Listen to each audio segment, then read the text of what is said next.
What's the purpose of life? Is there a purpose?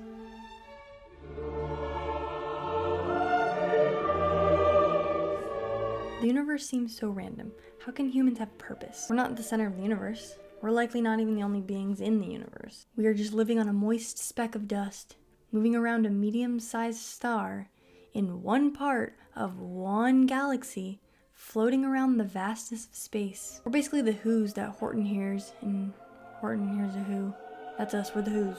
We're so insignificant in the grand scheme of things. Do our lives even have purpose? Because everyone dies and eventually is forgotten. Maybe we just exist to be born and then to die.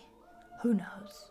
What's the point of anything? As a whole, it seems as though human life is meaningless. Well, since nothing matters, you can make a mistake, you can embarrass yourself, you can do bad things, it won't matter, and no one will remember. Modern day humans will eventually cease to exist. But while we're here, we can give our own lives meaning, I guess. Which brings up my next question. If we all die, why is it such like a taboo topic in Western culture? It could be because people fear death or fear the unknown, like what happens after death. I found that religion often eases people's anxiety around death. People's anxieties around death also get eased with the manner in which a body is disposed of, like in a traditional grave, a cremation, or other forms of getting rid of a dead body. First, we need to know, what does it mean to die?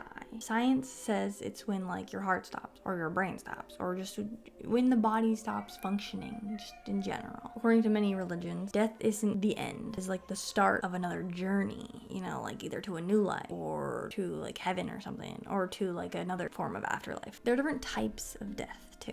It's not just like you're dead. Like there's forms of it, you know. There's like a natural death. Usually stuff that's like associated with like dying of old age, so like heart failure, kidney failure, other failures, or it could be like cancer or COVID. That's a natural death technically. There's also accidental deaths, like a car accident or like falling off a cliff. Then there's homicides, which those are pretty self-explanatory, and suicides and other ones called undetermined. And so because we live in a society, the different types of deaths are sorted in between a good death and a bad death, but that's also just like super subjective. Natural deaths can be considered both, like depending on like, is the person young? Like if it's like a 15-year-old who died of like cancer, I don't know, that would be considered a bad death because they're young. But versus if it's like a 90-year-old who died from heart failure, that's like, I mean, yeah, death is considered bad either way, but it's like, they were old. Homicides though too. This is probably when you're thinking, oh, that's a bad death, which like sure it is, yeah. But what about the killing of like a terrorist, for example? Was that considered a bad death, or is that considered a good death? I don't know. Different cultures can see things differently. For many religious people, a good death would be without suffering, living your life with religion, having closure with your family, being with your family. A natural death, not painful, not like easy death, but like to the ancient Norse, a warrior's death was considered a good death, like a very violent and painful death. They're like, yeah, you're going to Valhalla, congratulations. But there's also like medically assisted suicide. Some people think it's a good death, some people think it's a bad death. The nature in which people die also can determine disposition. So body disposition is a way of getting rid of the body, disposing of a dead body. So there's traditional burial, there's cremations, you get turned into the dust, whatever that dust saying is, I don't know. There's a water cremation, there's natural burial, there's a Viking funeral. You could just donate your body to science. You could taxidermize yourself, or I mean, you wouldn't be doing it to yourself, someone else would be doing it to you. Mummification, and then there's sky burials. There's probably other ones, but I don't know. Traditional burial, which is super expensive. It can cost anywhere between like $9,000 and $11,000. Plus, if they embalm you, which is not necessary to do, even though sometimes they claim it is, but it's not. Then the dead body is placed in a box that's like $12,000, and then you're put in the ground and then into a concrete box, so no decomposition for you. And why do we want to preserve the corpse anyway? Like, embalming only became like such a popular thing was after like I think the Civil War, because they had to embalm the bodies of like the soldiers so they can send them home and they wouldn't look too bad. So why do we do it now? It's like you pay more to decay less. For me, future people watching this when I'm dead, do not waste your money, okay? Don't, no. I want to decay, okay? I don't want to be sitting in a box and then you open it in like 100 years and I'll look exactly the same. That's creepy. I'm curious actually, how much do coffins cost? How do you shop for caskets? Let's see. Is there like a store? $990? That's not too bad, is it? I don't know. I mean, it's a lot. Amazon, you can buy a coffin on Amazon? Cool, dude. $1,300. It's an overnight casket. What does that mean? You can only sleep one night in it? Overnight. Why are they all called overnight? Is that the brand? Let's see. Oh wow, $1,000. Why does it need to be so fluffy inside? It's a dead body. Well, first you have to pay for like the funeral home to keep the body, like to store the body. Like why did I think funeral homes were for old people? What's the one that's for old people? What are they called? Old people homes? Old people places? Old people farms? What's it called? Where do old people go? Retirement home. I thought funeral homes were for old people because like they're close to dying. So like you just like, funeral, get ready. Funeral home for you. But apparently that's not what a funeral home is. So but yeah, so you have to pay for the body at the funeral home. And then you have to pay for the coffin. Then you have to pay for the embalming. Then you have to pay for the funeral. And then you have to pay for the ground. And the tombstone. That's a lot of money. How much do graves cost? How much does it cost to get put in this fancy Hollywood cemetery? Burial options? No, I need a price. Click here to view our plans on. You have to call them to ask how much it costs? What kind of scam is this? Premium services. What kind of premium services do they got here? A private family mausoleum for $3 million. Sylvan Lake Peninsula for $3 million.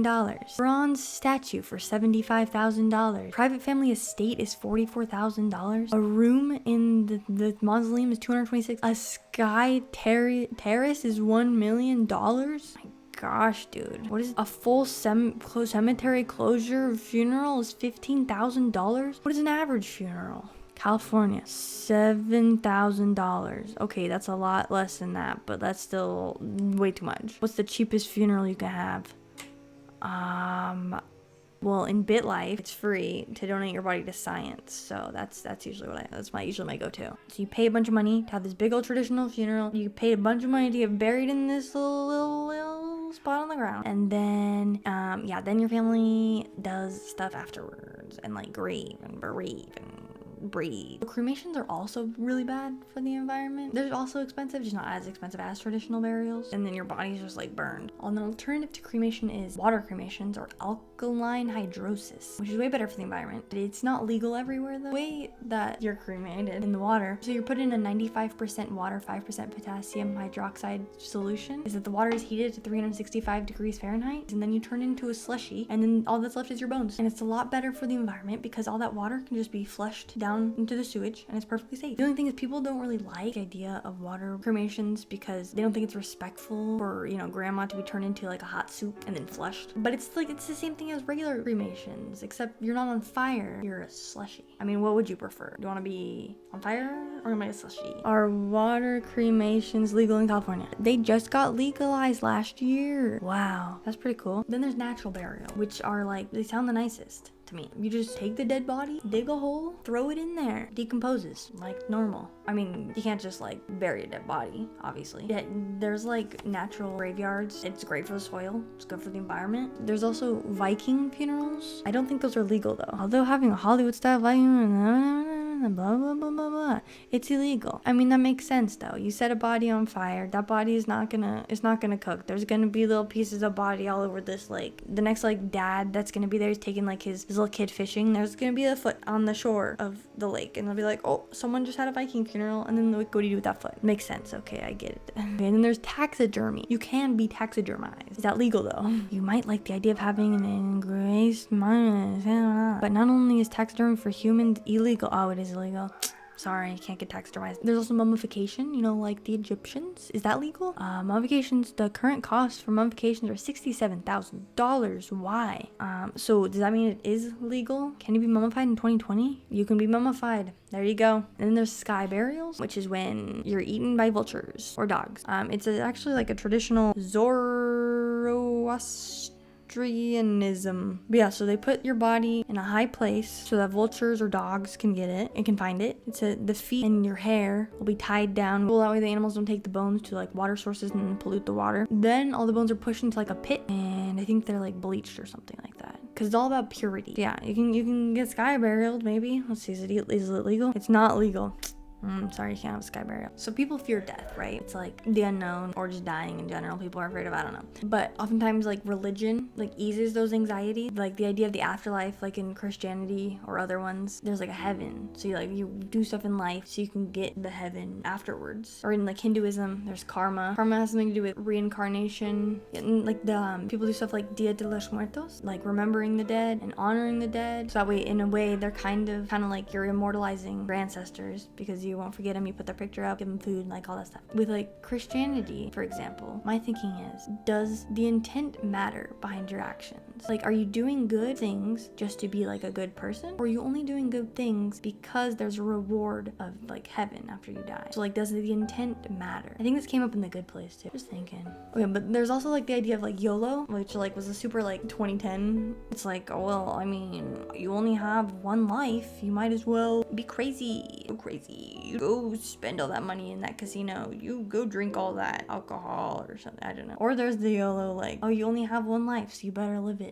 good, like nicely, like be a good person because you're not gonna get another chance or something like that. I don't know. The religious side of it. You live your life so that you can get a better one afterwards or something. And different religions have different versions of an afterlife. Sometimes a place, like a good place or a bad place, or an in-between place. Sometimes it's like a cycle or a journey. Like reincarnation is a cycle, or like a journey to a heaven or something. Some people just think it's like just the end, like nothing happens afterwards. Or it's like all your energy like goes back into like the universe or something, like Neo-Confucianism. The Hopi people in Arizona, which are an indigenous group, they believe that we are currently living in the fourth world, and so when you die you go back to the third world. Then there's a form of Buddhism where that they do death meditation to prepare for dying, and in Japan they're really big on ancestors and like ancestor worship. Anyway, back to the living. What's the US life expectancy? 78 years, that's it? Oh my gosh. Has it gone down? I feel like it has. Oh, it did by like a month. Wow, that means I don't know what that means. That means I have like, I can't do math, hold on. I have like 60 something years left, unless I'm immortal. Immortality is like shown in media to be like, ooh, vampires, zombies. But like people try to get some sort of like immortality, like where people just remember their name, like they buy like a building and they put their name on a building. But then there's like the literal immortality, like living forever, which I feel like would suck, because if you're the only one that lives forever, like that just seems so boring. It's like nothing is permanent. You're living forever, so like time doesn't matter to you, and then you just see everything change over time, so nothing's permanent, nothing matters. It just sounds really boring. Immortality is not real, probably, but there are people who are trying to become immortal, like with cryonics, where like they freeze themselves in like those tanks because they're like, oh, they're dying of something, I don't know, and they're hoping that in the future they can be thawed or defrosted, whatever the word is, and then brought back to life. But I feel like, sure, like the disease or whatever they died of can be cured, but death can't be cured. They'll still be dead. So cryonics is like after you get legally pronounced dead, they freeze you with liquid nitrogen. They put you like in an ice bath at the beginning to like cool you down, and then they pump you with a bunch of drugs so like your organs don't shut down completely, and so like your blood vessels don't collapse. That way when they bring you back, your body will still work. And then they'll also chop off your head if you only paid for the head. And then they put you in a holding unit forever until they figure out how to thaw you and cure your disease. I thought that they froze them before they were dead. Apparently not, because that would be kind of weird. It's like you're still alive and they freeze you to life. They freeze you to death, but also not death because you'll be frozen. But then you will be dead because you're frozen. But then like you're not dead because you're just frozen. But yeah, so they wait till you die to freeze you, in case you were wondering. Immortality, people want it, can't have it. In conclusion, you're gonna die, unless none of this is real and we're all in a simulation. I mean, in that case, nothing matters anyway.